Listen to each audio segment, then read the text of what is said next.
Good morning, Vietnam. No, wrong show. Sorry. How's that going, everybody? Who do we have in the house? We have Wigwag. How you doing? Dwight Curley, Boilermaker Rick, Indian Head Valley, whoever that is. I don't know, some goofball. John Knopfley, how are you doing? Sparky is in the house too. Lynn McCurdy, how are you? Joe Rader and let's see, McCarville Studios. How's it going? Michael, how's it going, Michael? Yep. And who else is in here? That's it. That's all. Go Raider, Sparky. They must have got confused. Why? Since Dave did my show last week. Hey, John SRV. Yes, John Schoolkill River Valley. How's it going? Since they thought Dave was on tonight. I'll give everybody just a few minutes. I've got a sticky mess here because I spilled my soldering flux. You can't take him out anywhere. I know. Kyle Stevens. Hey, Roy's in here. Yep, Roy Container Man. Boilermaker Rick. I don't think there's any gals in here, Roy. He said hi, guys and gals. I don't see any gals. Nope, not yet. Anyhow, I didn't either. Make sure my train's going all right.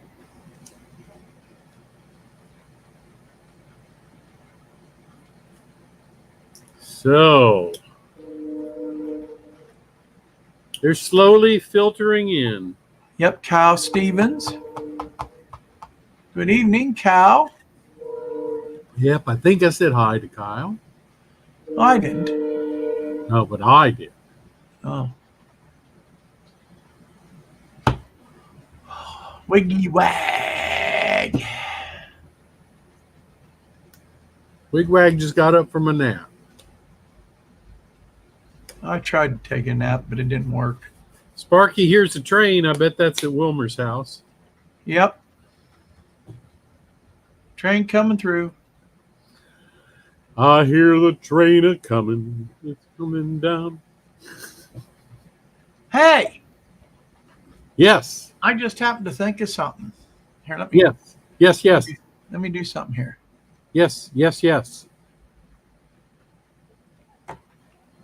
Tomorrow is Robert's birthday.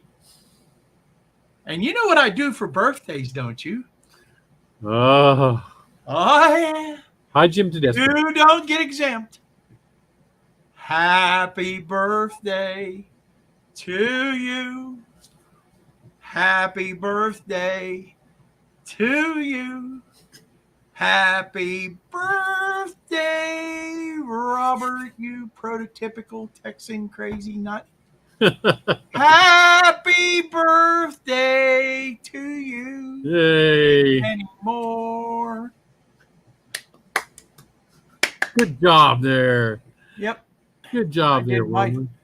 Got my 15 minutes of fame. Yeah, the big 6-0 tomorrow. Thanks, Dwight and Roy and Joe. Appreciate it. And Jim. There's Steve, 87. Yeah, Nisi, how are you doing? There's Nisi. Now we got some gals in here. Can't believe I'm going to be 60. Believe it. I'm supposed to still be like 30, and I don't know what happened. Yep, Stu, I survived another year.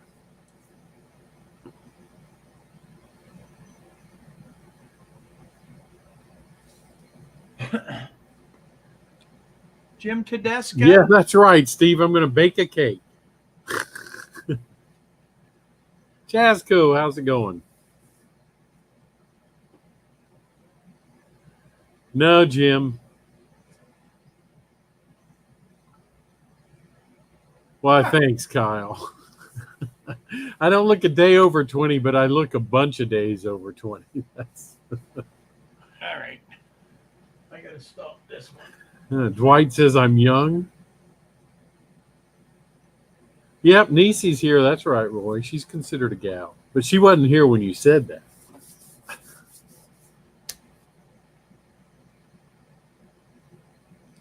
Man, I am glad everybody showed up. Yeah. Got a couple things to do tonight. So the first thing I want to mention, make sure if you are in the Maryland area on April 29th and 30th, that you join Uncle Wilmer and myself for the Timonium Maryland Train Show. That's where we will be on April 29th and 30th. Probably more the 29th than the 30th. Yeah, the 30th, it's probably going to get breakfast and do something else. Yep. But the 29th, yeah, we're going to be at the train show. And we'd like to meet up with everybody, preferably before they open up. Yeah, they open at 9, I think it is. Yeah, so we get over there about 8 o'clock and everybody, say hi, shake hands, hugs, go on in. Roy's 6 years younger. You'll catch up, Roy. Well, Roy could be like me. I'm 6 years older. Yep.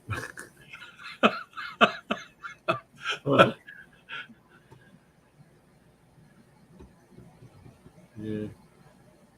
I wish you could too, Jim. But yeah, anybody. I was kind of hoping you could make that trek. Yeah. Go 63. Steve says he's only a couple days after me. There you go. Yeah, 63 was a good year, wasn't it? Wasn't that when the Cuban Missile Crisis was? Yeah, I think so. Almost ended the world. No, that was 62, I think. Oh. Kennedy got shot in 63. So. Oh, okay.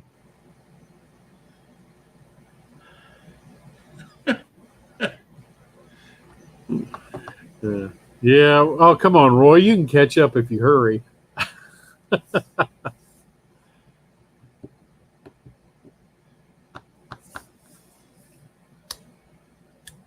Kyle says he's many moons younger. Many moons.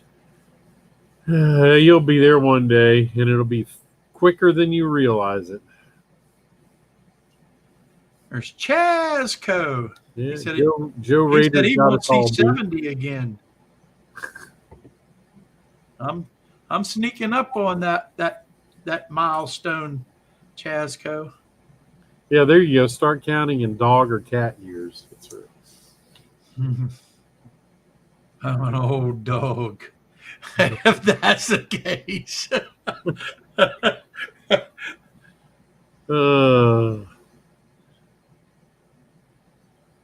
All right. So the first thing I was going to do, I built a Walthers background building. And I don't know what it is with me and buildings, but it still took me 2 weeks. Just the background building took me 2 weeks. Is there some secret that people have that they can build a building in a night?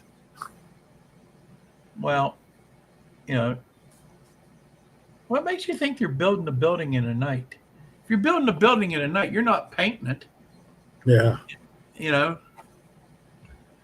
You're not detailing it out at all. You're just doing whatever color the pieces are. Hey, Ian, how's it going? That's my opinion anyhow. And if you want to do it and make it look really nice and do the little extras for it, painting it and weathering it and so forth. You're not going to do it in the night. So the problem is too with this building is the way I wanted to build it. I mean, it's funny, the building came with different options except the logical option. The logical option was to have a loading and an unloading door for trains. Wouldn't you think that that would be logical? Or two doors for loading and unloading. So you could have two box cars parked there. To me, that's logical. What do you think, Wilmer? Oh, I don't hear you. Did you mute yourself? Manshed, how's it going? Hey, Tim, how are you doing? I don't know what happened, Wilmer. I can't hear you anymore. Not a word.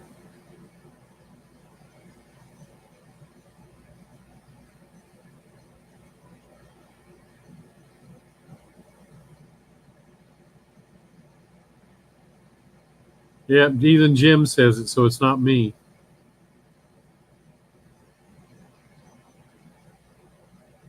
But anyway, while Wilmer's trying to fix his microphone problem, he left. He's going to leave and come back in. This is the building. So this is the way I wanted to build it, and so two doors. Well, I'm back. I can hear you. Two doors, what's going on tonight? and it's good for two 50-foot box cars, or two 60-foot ones will work as well. So this is how I wanted to build it. You would think this would be an option, but it wasn't. So what I had to do, yeah, Wilmer's speechless. What I had to do is cut panels. Some of the panels that came with it, I had to cut them to fit, like this one and this one here. Hey, Heath, how's it going? So I actually had to take what was in the kit and cut it to the right length, and that's what I did. So, and then, of course, they give you no... Are you there, Wilmer? Yeah, I'm here. Oh, okay. I saw no sound. I was like, what? Not again? I looked at that nice structure and just was speechless. I couldn't talk. So once again, there was no loading docks with the kit either. So I had some 3/4-inch nylon bar, and I cut and I sanded it to make the two loading docks. No, they're not, Steve. That's it. Steve wants to go in timeout, doesn't he? So I actually had to cut these for loading docks, and I had handrails from another kit, and you can see I put those handrails on there. And then I put the little, I don't know if you can see it well. Yeah, I put the safety stripes on the front of the loading dock. Oh, you did, didn't you? Yeah. You prototypical little mud booger, you. Now these lights here that are over the door, of course, aren't part of the kit either, and they are from Evans Designs. Yeah. They are supposed to light up, and I will caution you to do something before you add lights to a building and glue them in. Test them first. Test. After I got it all together, I found out they don't work. So, yeah, that's right. So the overhead lights, although they were supposed to work, they don't work. So they look nice, but they don't work now. So I do have the interior lit, though. I don't know how well you can see that. Can you see the lights in the interior? Yeah. Yeah. Yeah. So what I did is I put I copied a warehouse photo off the internet, and I just glued it to the back of the building. So I don't know how well you can see the interior in there either. It's just shelves with boxes on it and crates and stuff.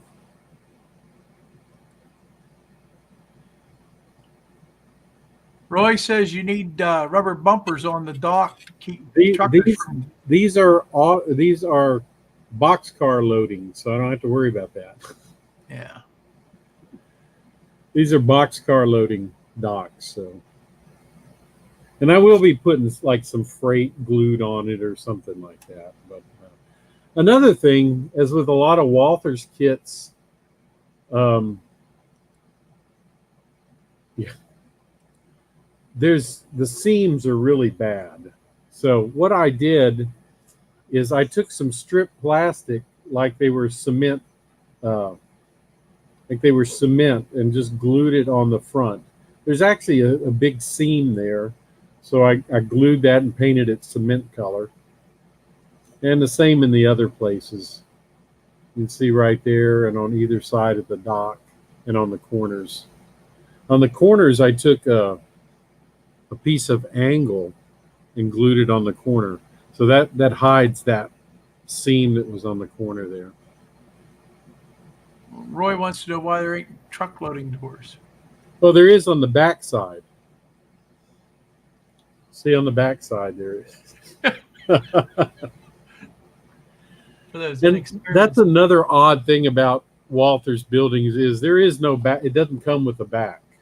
Yeah. This is just a sheet of styrene that I cut to size and thanks, Rick, and glued on the back. But before I glued it on the back, I glued the picture onto it. So,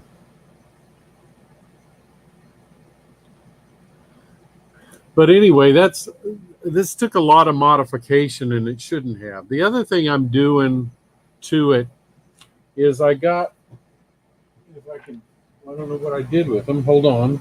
Hi, CV Railroad. How you doing tonight? Hey, CV. Oh, here they are. These 3D printed downspouts. So like over the middle, I'll be gluing downspouts over the middle and on each end right here. Oops, yeah, that's a nice touch. And then that way, that not only looks, prototypical, but it also covers up the glue seam that's there. And that's what I want to do. Sometimes it's not expedient to fill and sand seams, so you can cover them up with doing things like I did here with the cement supports and things like that. So, sometimes the best way to do things is to hide instead of. Yeah, that'll look good. Yeah. Are you gonna weather when you get it all the stuff glued on and that? Yeah. Yeah, that'll look really good weathered up. Thanks. And so looks good now. It's hard to tell on the. I think it's hard to tell where you're looking on the video, but it's actually a little weathered too. There are lighter patches.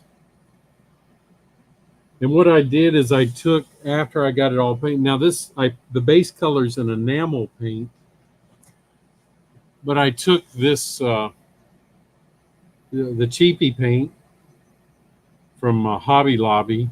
This one's called Clover. And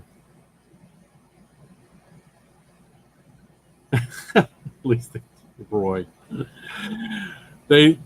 and I just painted it on. I brushed it on, and luckily it was almost the same color, but all it did was lighten spots.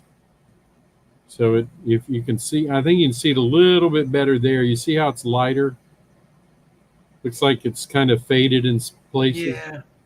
Yeah. So that's That's how I did that. I just brushed it on with Oh, that acrylic paint. Yeah, I didn't want to over weather this building. So this will be a background building in my yard. yeah, that's a good idea, Roy. Wait here. Fire escape ladder from the roof. HAV boxes on the roof. Yeah, Air vents. I'll probably do some of that. Yeah. Well, they don't use chimneys down south. They don't Yeah, actually need them.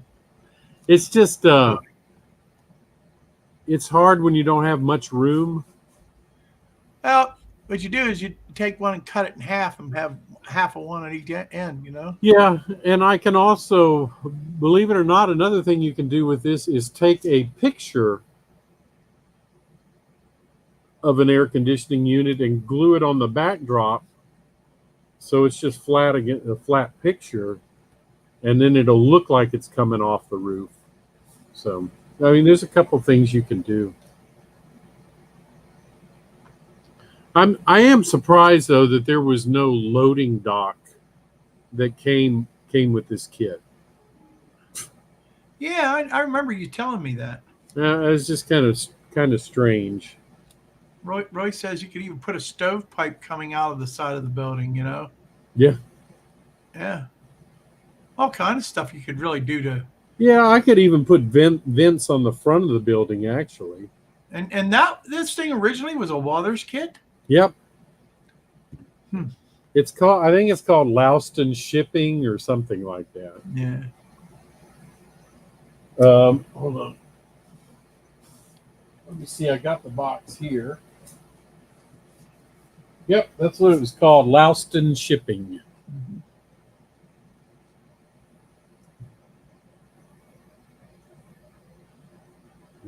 And I didn't want to weather this too much because this type of building's kind of modern to the 70s. Yeah. You wouldn't this is the kind of stuff they were just starting to build in the 60s and the 70s. Yeah. The metal buildings. Metal buildings. So that's why I didn't want to weather it too heavily. Yeah. Roy's got all kind of suggestions for you tonight. He's saying about drums and trash cans. Yeah. Oh, I'll have all that in front of it, and on the loading docks, probably, things like that. Yeah, Heath, I do keep my boxes actually. I was thinking about, dumpster would be good. I was thinking about getting rid of some of them, consolidating leftover parts into one big box instead of keeping. Joe Rader said he combines a couple of those kits together for Jack. Almost 4 feet long. Yeah, they do give you a way to combine the kits. That's right. I do have another background building that's similar, and I'm going to build it and put it, space it just a few feet. It's supposed to be a different industry.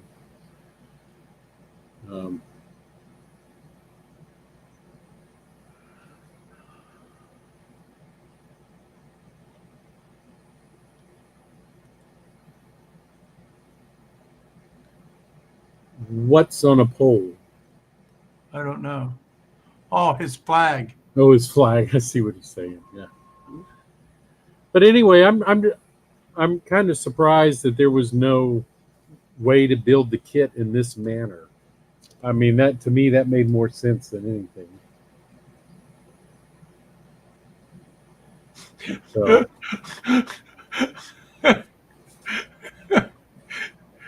Here. Steve 87th. It's in the South. The stovepipes for the 55-gallon drum fire pit heater inside to keep the workers warm while they're outside playing craps on the dock. Yeah. Yeah, there you go. But anyway, I only put 2 lights in here because I want the interior to show, but I don't want to call attention to it like really bright lights. I thought that probably wouldn't be a good idea. Because it is a 2-dimensional interior, and there's only so much. You want to see there's an interior in there, but you don't want to, You How don't many want it. people really go and look inside the windows on your model railroad? Yeah. You know what I mean? To see what's going on. It's basically there to give you a glimpse, and that's about it. You know. Yep. Yep. That's right. That's it. Unless you're pointing out that it has an interior in it, most people are not going to notice it. They're busy running the trains because it's all about the trains. Yeah, indeed. But anyway, that's the first thing I wanted to discuss. I didn't know if y'all would be interested. I don't know how many of you are building background buildings. Derek says to dirty up the windows. That's right, Derek. I could do that. I could come in with some dust color and lightly uh, mist them. That is very possible. Hello, little brother. Weatherman Harry's in the house. Hey, Weatherman Harry. He calls himself not Or whether two or not Harry. Yeah.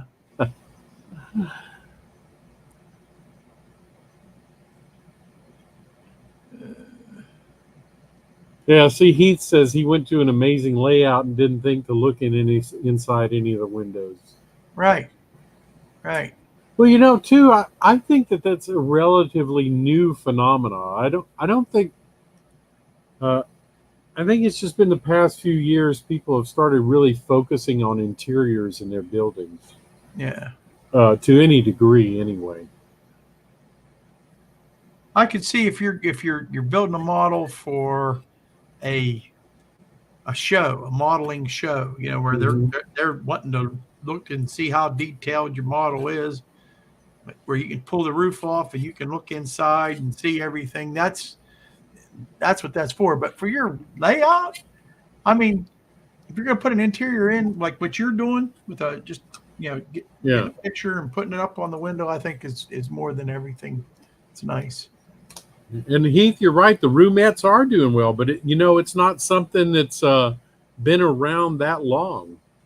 And I think it's kind of been an overlooked thing in the hobby. Mark from Stu Structure said night scenes are great with interiors. They really are. And you could see that better at night if I right. If I had the lights out, you could probably see that a little bit better too. The lights that are in there. Yep, Jim. Detail is everything. Yeah, you're right, Derek. If you're just showing the building, people do look in.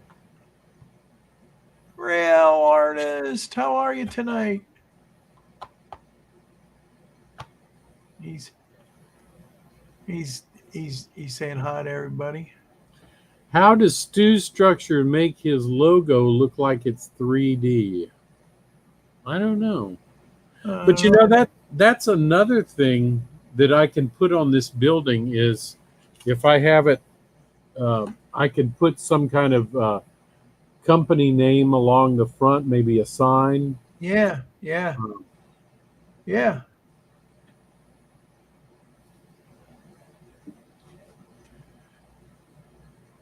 If I get some thin enough plastic, I could probably cut out some letters or something.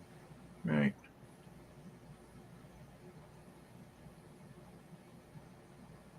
Like they might be white metal letters or something like that. Yeah, I think that would look cool. Yeah. But anyway, that's that. All right. The other thing I was going to do is he says to call your building Flying Crow's Sturdy Chairs. Yeah. Stu said he saw a layout in the 70s with a woman chasing her husband around the table. But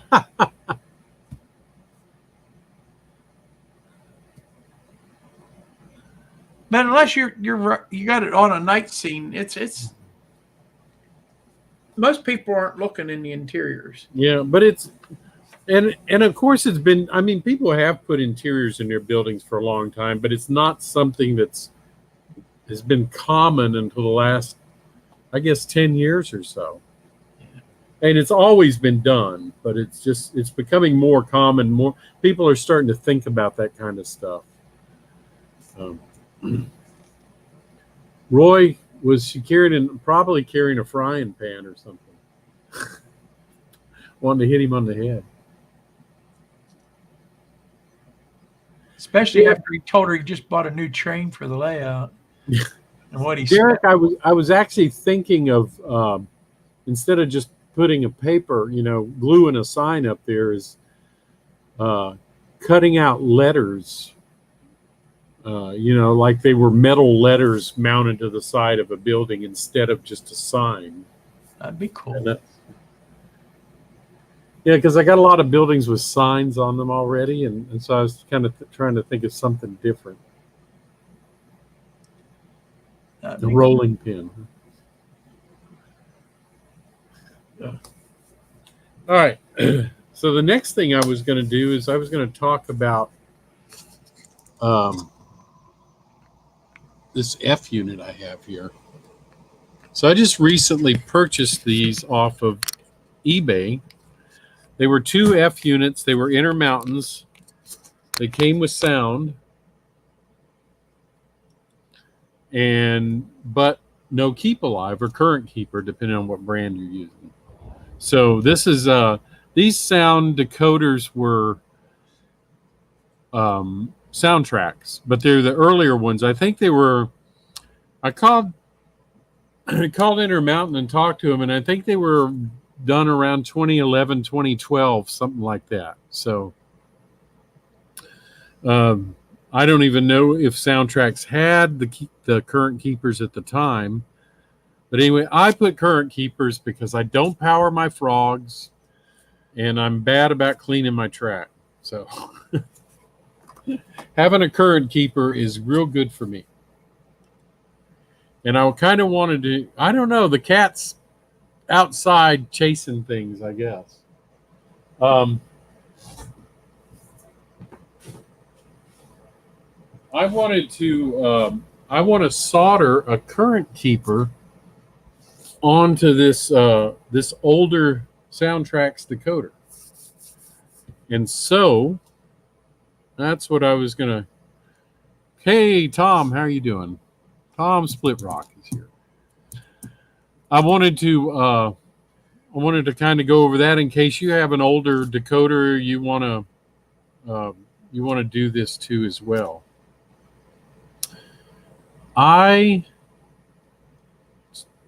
Intermountain told me to go to, I think it's Tony's Train Exchange, if I'm not mistaken.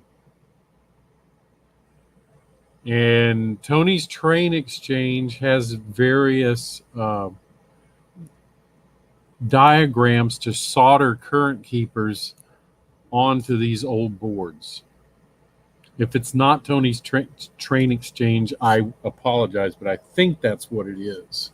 So here's the one I printed off, and mine is this top one here. That's why I circled it in yellow. But he told me I could use this one to get a little clearer diagram. So anyway, it tells me where I need to solder the leads of the current keeper. So, and it's on the bottom side of the decoder. So what I need to do first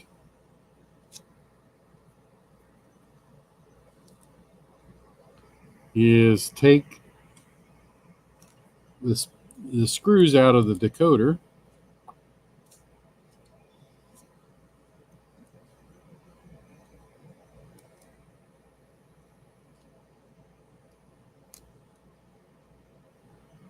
And I've already done one of these, so I know it works. I wanted to do one off air, so I was sure it worked before I showed you how to mess things up. So all I got to do is turn the decoder over. I don't have to unplug it or anything. So where I'm going to be soldering the connection, see if I can point here. This is the ground up here. It's hard to see. See if I can get my camera a little more over Actually, we could. I actually saw it pretty good. Yeah. Not This is the ground, and then the other wire solders on the back of this component here.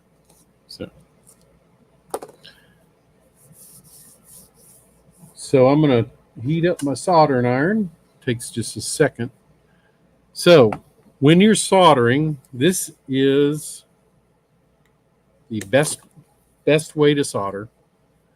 You're going to want to do two things before you solder, and this is any kind of connection like this on a circuit board.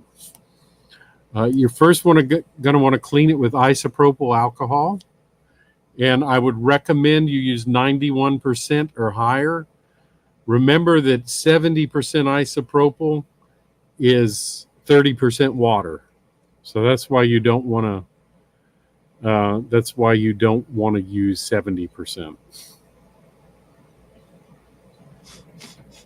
Blue smoke, I don't do. So what I'm going to do is I've got my 91% isopropyl, and I just put it on the end of a Q-tip, and I'm going to just wipe where I'm going to solder.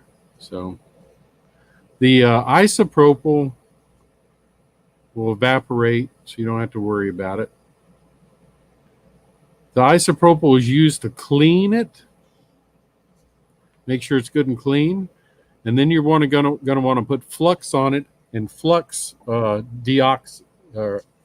takes the oxidation off of the metal. So I'm going to just put, I've got this this soldering flux. You can use a paste flux or a liquid. Since this is just a tiny area, I'm going to use a liquid flux. And this is Kester 186 soldering flux. So just going to put a drop there. And I made a mess. I spilled half of it before. So I'm just going to put a drop there and a drop there. That's going to deoxidize the metal. And that's what the flux is for. Now, when you're soldering, you want to first put solder on the board where you're going to solder, and then you're going to want to tin the tip of the wires. So now I would recommend to have a decent soldering iron. If you can't afford one, hey, that's fine. A $5 one from Walmart will work for you. But I would recommend, if you're going to cheap out on anything, cheap out on the soldering iron, not the solder. Get you some good solder. And this is Kester solder. This is 6337, and it's a rosin core solder, so there's flux in it. This is some great stuff. It's made in the U.S. If you're gonna cheap out, do it on the soldering iron, not on the solder. You want to make sure your tip is tinned, which I'm going to do that. And I'm using the I think it's a 1/16 inch tip. And I've also got paste flux. I'm going to dip my tip in on my soldering iron. Heath wants to know if you'll show him how to do that on an N scale switcher.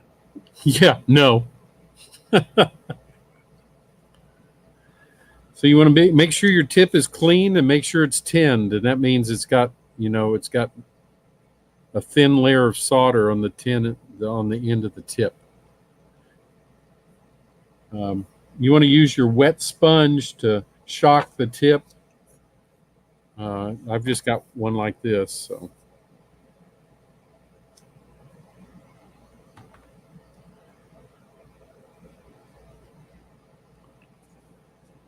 You don't really want to build up on the tip. You just want a good thin coating of solder on the tip.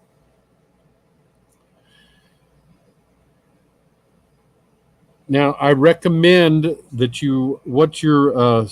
the tip that you're using is approximately the width of what you're soldering.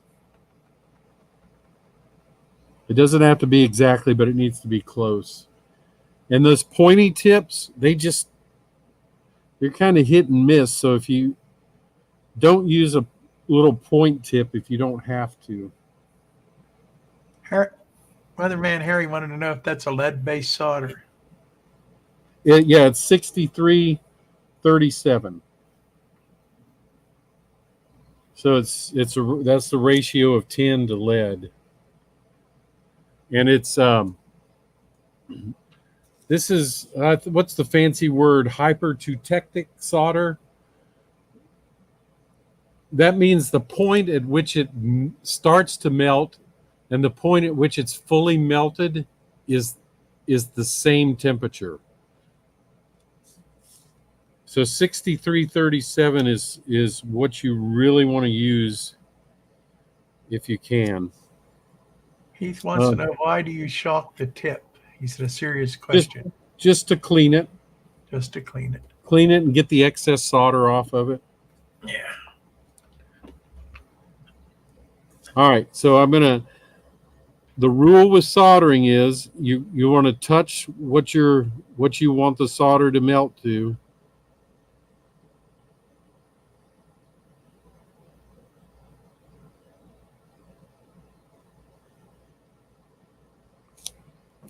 And there's a 2-second rule.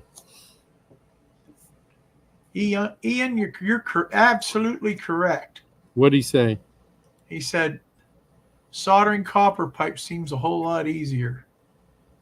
Yeah.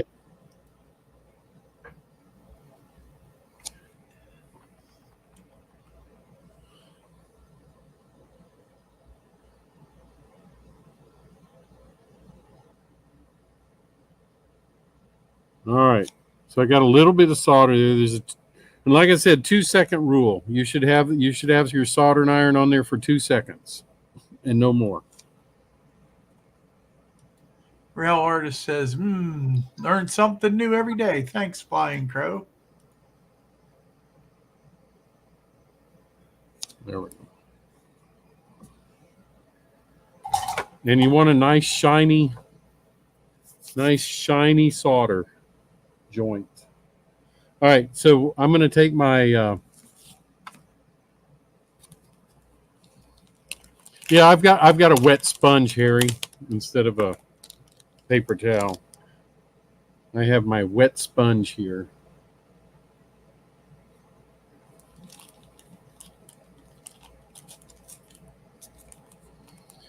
All right, what do I do? My scissors, so I can cut the bag open. I don't know.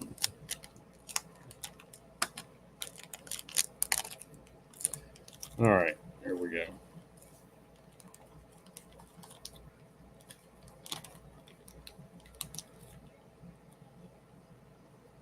Always looking for tools. So here's the current keeper. I'm using this square or smaller one from Soundtracks, just so it fits well.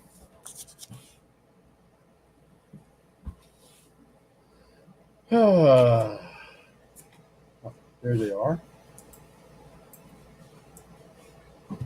Since the wires are so thin, all I'm doing is cutting the plug off.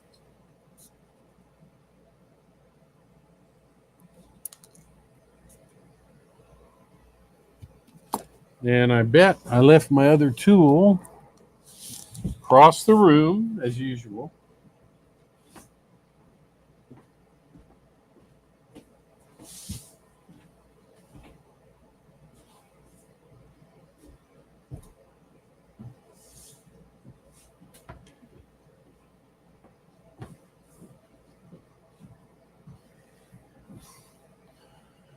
Can you still hear me? Yep. Oh, that's a good thing. Or a bad thing. I don't know. So what I'm going to do is I'm going to strip the ends of these.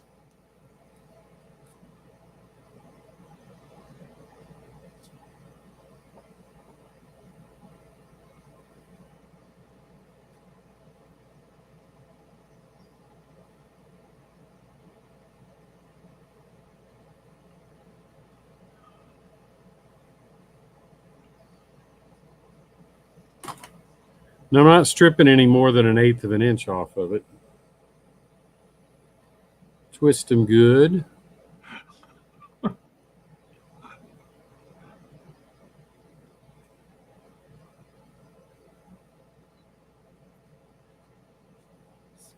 Now I'm going to put flux on the end of the wires I just stripped. So now I'm going to tin the ends of the wires so that there's solder on the end of each wire. You want solder on both the place you're soldering and on the end of the wire or whatever you want them on both surfaces. There we go. And it doesn't take much. The reason you only strip such a small amount off is because the soldering iron is going to melt back some of the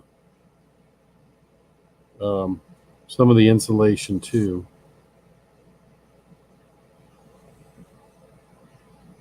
There we go.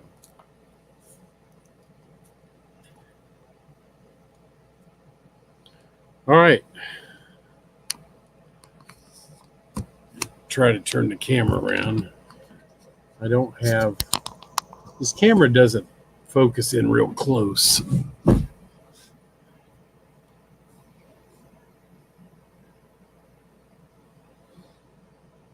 Hey, Wilmer.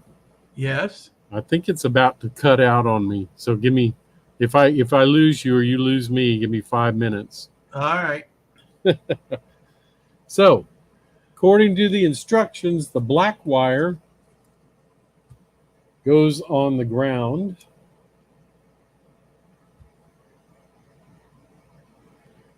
And I am going to do that.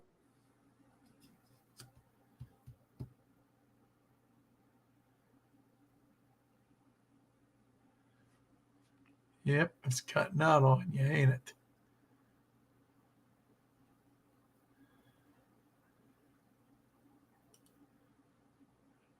I think it's cutting out on them. These froze in time. So while he unfreezes and he realizes that he's froze. Oh boy.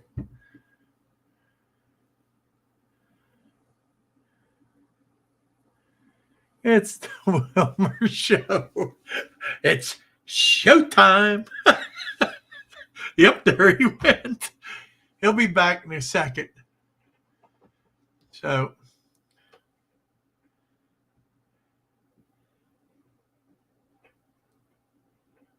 everybody go to Almar's channel after we end this show. or his show, and check out his first video. I think that's cool as all get out.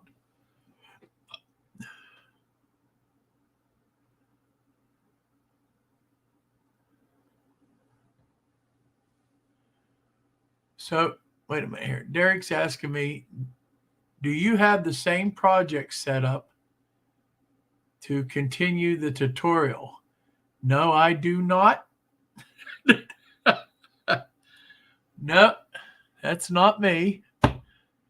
There he is. He's coming back. I'm back. I see the finger. That was my arm. Oh, it was so close I couldn't tell. All I seen was Harry. All right. So now pick up where we left off here. Always make sure you keep your tip clean. All right. So the black I'm going to put here.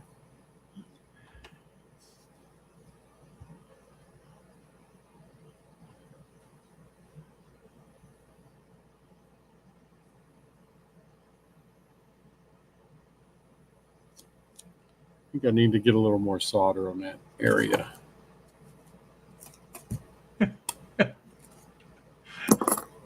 What?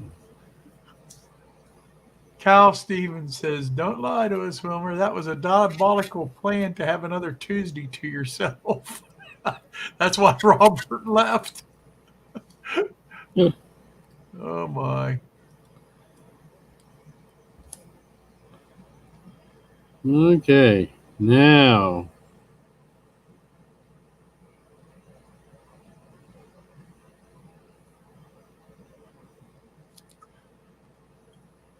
All right, so you see, I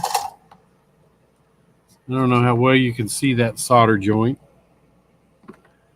Let me try to move it back a little bit. Can't see it very well, can you? No, a lot of glare and Yeah, there's a lot of. focusing needs done. Anyway, I've got a nice shiny solder joint, and that's what you're going for. It's got to be shiny. Uh-huh.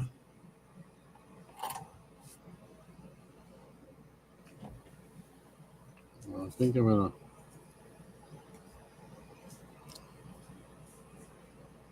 Something about keeping your tip clean.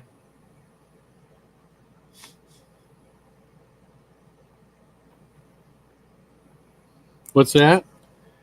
Oh, I was reading to myself there. Okay, the blue wire's got to be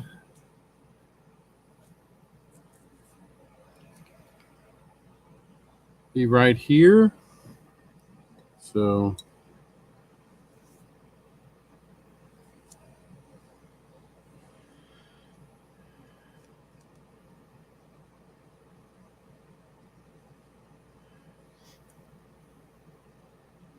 GRE 2057 says it. You could move your camera back a little bit. It might focus a little better. Just a little yeah, bit. it might. I just wanted y'all to see what I'm doing. So Well, we can see what you're doing. It's just it's kind of blurry because of the yeah. it's just the way the camera works. You put a Hopefully that's better. So you yeah, can see now where the blue wire is soldered. yep, Kind of. yep. All right. So what you're doing when you're soldering, you're not just putting a drop of metal on top of something. It's actually making a molecular bond with the circuit board. So it's more than just metal sitting on top of metal.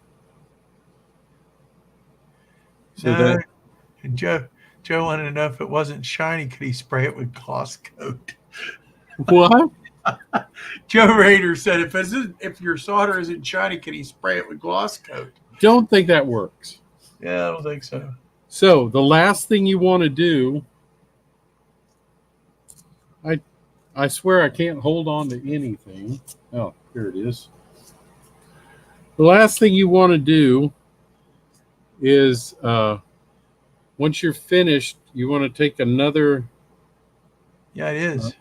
a Q-tip and with alcohol on it and just wipe it off, and that cleans that excess flux off the board and cleans the joint real well. So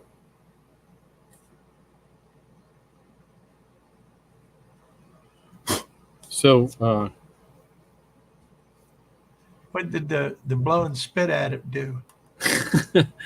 I just had a drop of alcohol on there. I wanted to blow off of it. Oh, it So, looked like you spit on it. I was like, whoa, no. that's nasty. All right. So,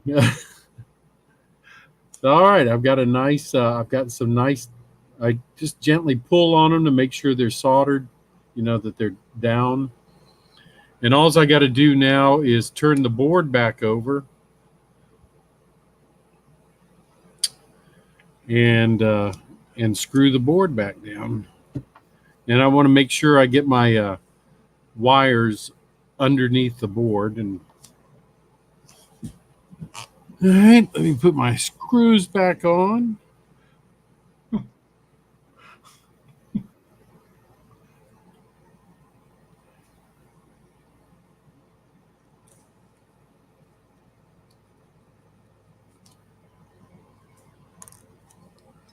And I never tighten everything down until I make sure all the wires are in the correct spot. So,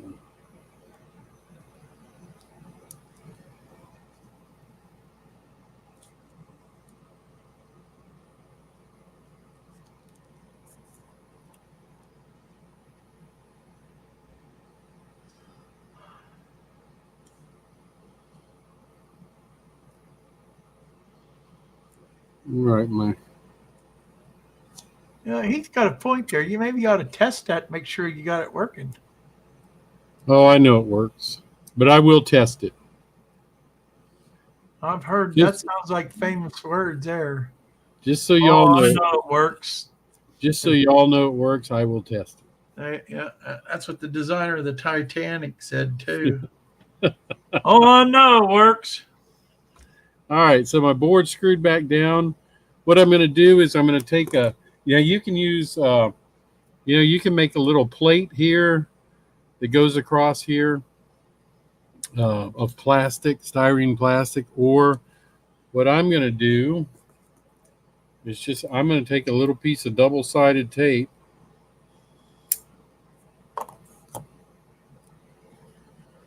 and stick on top there.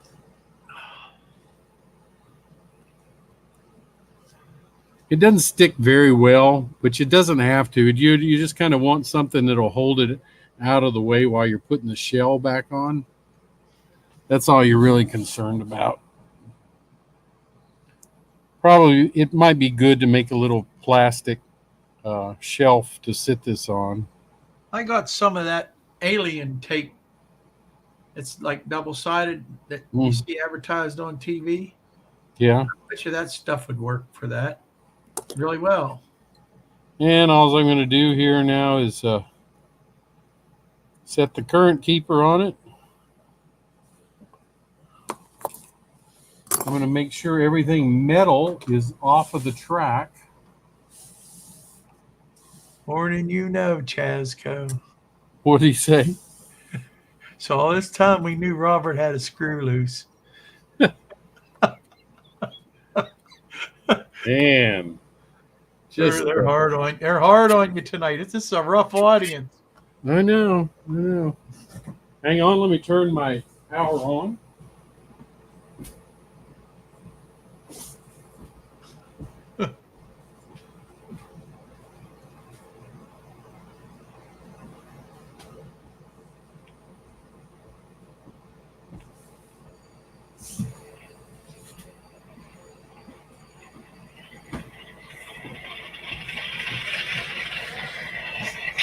So can everybody hear that? Yep. Yeah, we can hear it really good. All right, I'll give it just a minute to charge the capacitors. Oh, that was my clock going off. Huh? It was my clock going off that I was hearing. I have a clock that chimes. Hey, Ken Amos, I didn't say hi to you. I can hear it. Yeah, he says he doesn't see the smoke yet to zoom in. Yep. All right, the capacitors are charged. You can hear. What do you mean the capacitors are charged? Well, the current keeper is just a set of capacitors. So right. It takes them a bit to charge up when you apply power to them. So if you want to give it a minute after you turn on your track power to let the capacitors charge. And the capacitors will keep it where if your frogs aren't juiced or if you've got a piece of dirty track, it'll keep power on the board while you get over that section of track. All right, are we ready? I'm ready. How about that? Yeah. Off the track, and I still got power. Yeah. So they work. It works. How about that? Yep, it worked. Good deal. How much do I charge my capacitors? Yeah. Flux capacitors. I knew it. Yeah, you knew that was coming. So that's adding a keep alive. Like I said, I don't juice my frogs because I've got all manual throw switches. So I just throw them with my fingertips, actually, the points. So it's good to have keep alives on your or current keepers, depending on the brand. Does that work the same on an O scale 3 rail? Oh, absolutely. Okay. It'll work on an N scale if you've got room. Thanks, Heath. If you've got room, yeah, you can put it in an N scale. So this just happened to already come with a sound decoder. So, but I wanted the current keeper in there to so I could power things. Like I said, over my dirty track and my unjuiced frogs. Yep. Model train aficionados in there. Hello, everyone. Hey, model train. It's almost time to end now. Yeah, it is. We're only like a minute away. Right. So. Yeah. Yeah, Heath, I tell you, it is a nice feature to have.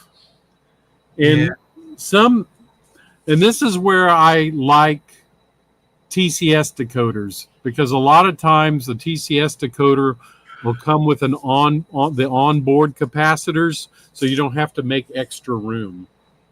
Like I said, all decoders have their pluses and minuses. So that's just one feature I like about the TCS decoders. This in here. This is a Soundtracks decoder. Now it has a current keeper. So, yep, I found my screws, so I don't have any more screws loose, Roy. CV Railroad, GRE 2057. I didn't get to say hi to you guys. Hey. Derek wants me to do one in N scale and one in Z. Derek, I can barely see this.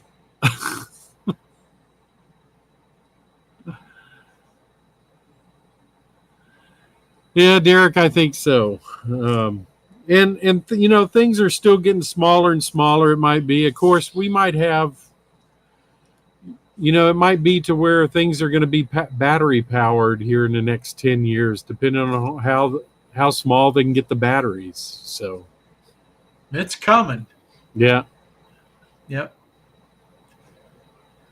Oh, Steve, you're so funny. Decoders didn't have plus and minuses, they wouldn't work. Yes, there's a negative and a positive. You're right.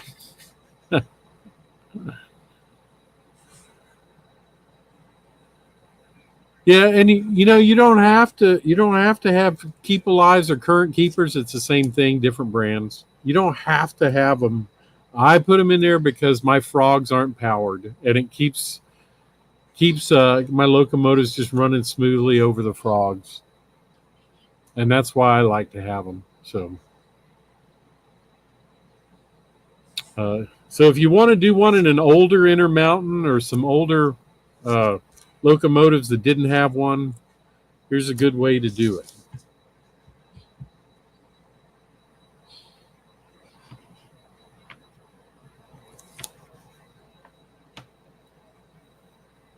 Now I can get my shells, finish painting my shells and put them back on, and get these B. These are actually both, the two I bought were both B units. I have a bunch of F units, so I need some more B units, and that's why I bought these.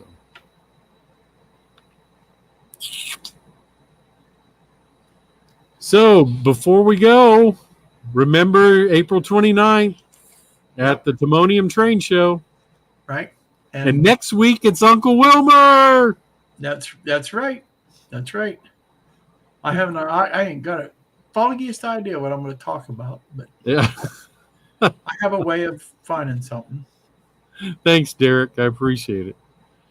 Yeah, you're right, though. A Z-scale capacitor could be a tank car.